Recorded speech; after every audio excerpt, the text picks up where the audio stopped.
300 थे और सामने एक ऐसी सेना थी जिसकी गिनती आसमान के तारों से भी ज्यादा थी। लेकिन हम स्पार्टन थे, हम पीछे हटना जानते ही नहीं। सुनो, ये मेरी कहानी है।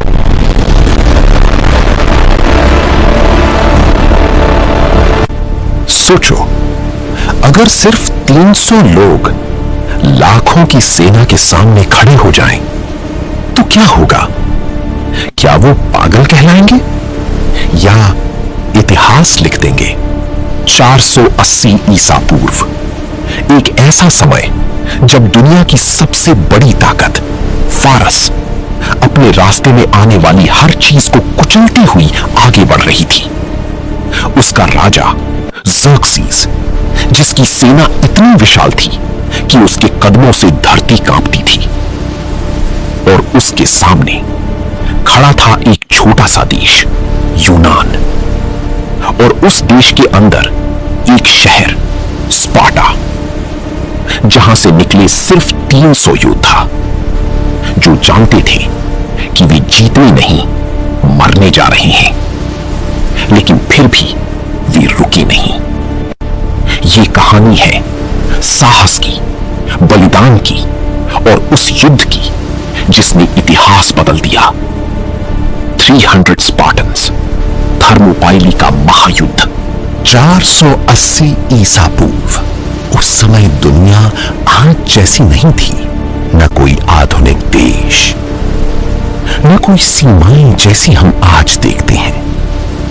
लेकिन एक चीज थी जो तेजी से पूरी दुनिया को अपनी पकड़ में ले रही थी। फारस का साम्राज्य, पूर्व में भारत, पश्चिम में मिस्र और बीच का लगभग पूरा इलाका सब ज़र्क्सीस के अधीन था। ज़र्क्सीस सिर्फ एक राजा नहीं था, वो खुद को देवता मानता था। उसके लिए हर देश, हर इंसान बस एक लक्ष्य था, जीतना। लेकिन उसके दिल में एक आग थी। उसके पिता डेरियस कुछ साल पहले यूनान के हाथों हार चुके थे मैराथन के युद्ध में, और अब ज़र्क्सीस उस हार का बदला लेना चाहता था। लेकिन इस बार वो सिर्फ जीतना नहीं चाहता था, वो यूनान को खत्म करना चाहता था। स्पार्टा, एक ऐसा शहर जो बाकी दुनिया से अलग था।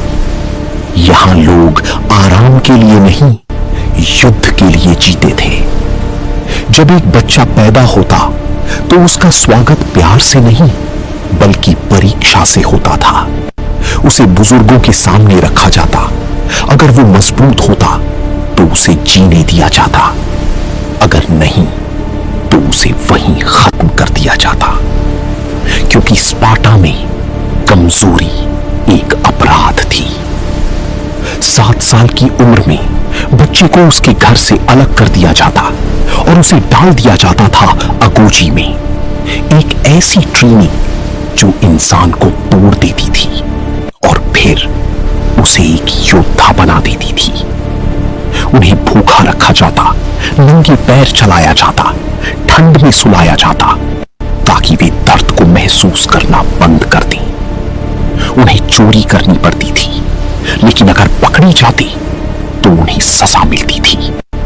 क्योंकि स्पार्टा में गलती करना नहीं, गलती पकड़ी जाना अपराध था। धीरे धीरे ये बच्चे डरना भूल जाते थे, और जब वे बड़े होते तो वे सिर्फ सैनिक नहीं होते थे, वे स्पार्टन होती थी। ज़र्क्सीस ने अपनी सेना तैयार की, इतनी विशाल सेना जिसे देखना भी डरावना था। लेकिन उसके रास्ते में एक बड़ी बाधा थी, समुद्र। और यहीं उसने कुछ ऐसा किया जो पहले कभी नहीं हुआ था। उसने हजारों जहाजों को जोड़कर समुद्र पर एक पुल बनवा दिया और अपनी पूरी सेना के साथ एशिया से यूरोप में प्रवेश कर गया। यह सिर्फ एक युद्ध नहीं था, यह एक तूफान था जो यूनान की ओर बढ़ रहा था। पूरे यूनान में डर फैल गया। शहर राज्य एक दूसरे से लड़ते रहते थे, लेकिन अब उन उनके सामने एक साझा दुश्मन था। स्पार्टा के राजा लियोनार्डस जानते थे कि यह युद्ध टालना असंभव है। वे ओरेकल के पास गए, जहां देवताओं का संदेश मिलता था। भविष्यवाणी साफ थी, या तो स्पार्टा नष्ट होगा या उसका राजा मरेगा। यह सुनकर कोई भी डर जाता, लेकिन लियोनार्डस नहीं। उन्होंने शांत होकर अपना निर्णय लिया। लेकिन एक समस्या थी। उस समय स्पार्टा में धार्मिक त्योहार चल रहा था, जिसमें युद्ध करना मना था, और स्पार्टा के लिए कानून सबसे ऊपर था। इसलिए लियोनार्डस अपनी पूरी सेना नहीं ले जा सकते थे। उन्होंने चुने सिर्फ 300 योद्धा, और वो भी ऐसे जिनकी बेटी थी, ताकि उनका वंश जीवित रहे। ये एक युद्ध नहीं था, ये एक मिशन था जिसमें वापसी की उम्मीद नहीं थी। लियोनार्डस ने युद्ध के लिए चुना थर्मोपाइली, एक संकरा रास्ता। एक तरफ ऊंचे पहाड़, दूसरी तरफ समुद्र। ये जगह रणनीति के लिए बिल्कुल सही थी। यहां ज़र्क्सीस की विशाल सेना का कोई फायदा नहीं था। जब फारसी सेना वहां पहुंची तो उन्होंने देखा कुछ हजार यूनानी, और उनमें से सिर्फ 300 स्पार्टन। ज़र्क्सीस को विश्वास ही नहीं हुआ। उसने सोचा, ये तो आसान जीत है। उसने संदेश भेजा, हथियार डाल दो। लियोनार्डस का जवाब आया, आओ और छीन लो। पहला दिन फारसी सेना ने हमला किया, लेकिन सामने खड़ी थी एक दीवार स्पार्टन्स की। उनकी ढालें एक दूसरे से जुड़ी थीं, और उनके लंबे भाले दुश्मन को पास आने ही नहीं दे रहे थे। फारसी सैनिक आते और गिरते जाते।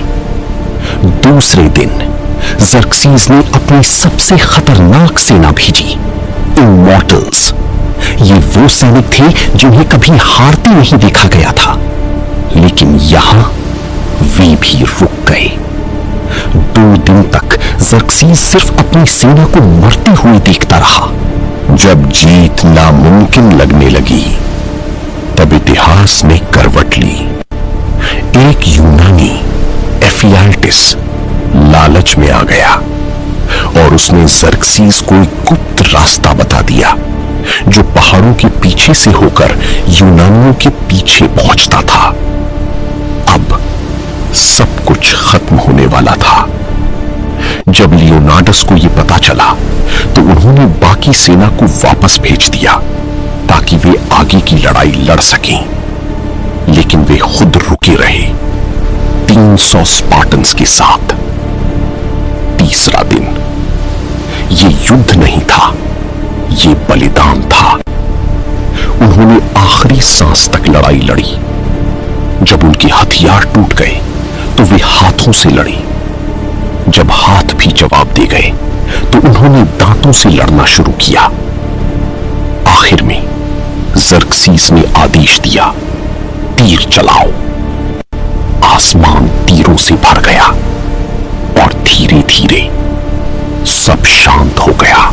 ज़र्क्सीस ने सोचा वो जीत गया, लेकिन वो गलत था। थर्मोपाली का बलिदान पूरे यूनान को एक कर गया।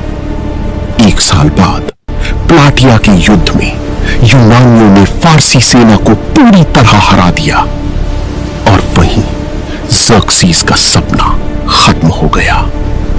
आज भी थर्मोपाली में एक पत्थर खड़ा है, जिस पर लिखा है, हे राहगीर, स्पार्टा जाकर कहना, हमने अपना कर्तव्य निभाया। ये कहानी हार की नहीं है, ये कहानी है साहस की, जहां 300 लोग पूरी दुनिया को दिखा गए कि असली ताकत संख्या में नहीं, हिम्मत में होती है।